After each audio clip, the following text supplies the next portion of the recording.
Hello, I am T. Barry.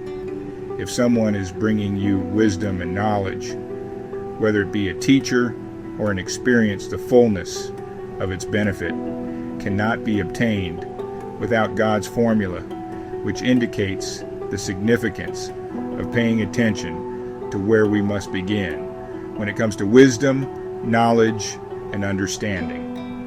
The book of Proverbs is filled with timeless wisdom. It teaches us how to live lives that are pleasing to God. Proverbs chapter 9, verse 10 is a particularly powerful verse. It unlocks a profound truth about the relationship between our reverence for God and the development of wisdom in our lives. This verse states, "The fear of the Lord is the beginning of wisdom, and the knowledge of the holy is understanding." This simple statement carries profound implications for how we live our lives. It tells us that true wisdom begins with a heart that reveres God. In this essay, we will explore the deeper meaning of fear and wisdom as presented in Proverbs 9:10. We will delve into their Hebrew origins and uncover the practical implications of this verse for our everyday lives. By understanding and applying the principles within Proverbs 9:10, we can begin to walk in greater wisdom, making choices that lead to a life that is truly aligned with God's will. This journey of wisdom is one that is available to all who are willing to embrace the fear of the Lord. Thanks for subscribing and liking the video. I appreciate you. The word fear in Proverbs 9:10 does not refer to the kind of fear that paralyzes us or fills us with terror. Instead, it speaks of a deep and abiding reverence for God. This fear is rooted in a profound understanding of His greatness, His power, and His holiness. And in the original Hebrew text, the word used for fear is yirah.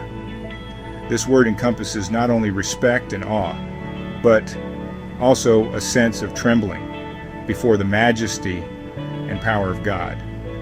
It is the kind of fear that Moses experienced when he encountered God in the burning bush. It is the kind of fear that caused the earth to tremble before the Lord in the sight of King David. This fear of the Lord is not something to be avoided. Instead, it is the starting point of a life lived in right relationship with God. It is a recognition of our place before Him. Creatures submitted to the Creator, children humbled before their loving Father. When we truly grasp the awesomeness of God, it naturally leads us to a place of humility and reverence. This posture of humility is essential for receiving the wisdom that God desires to impart to us. Wisdom, as presented in Proverbs 9:10, is more than just accumulating knowledge. It is the ability to apply that knowledge in a way that honors God and leads to a life characterized by righteousness and good judgment. The Hebrew word for wisdom is chokmah. It speaks of skill, prudence, and the ability to make sound decisions. It is the practical application of knowledge in our daily lives. Imagine a skilled craftsman who has spent years honing his craft. He possesses not only the knowledge of his trade, but also the wisdom to apply that knowledge with precision and artistry. In the same way, biblical wisdom equips us to navigate the complexities of life with skill and discernment. This wisdom is not something we can achieve through our own efforts. It is a gift from God, available to all who seek it diligently.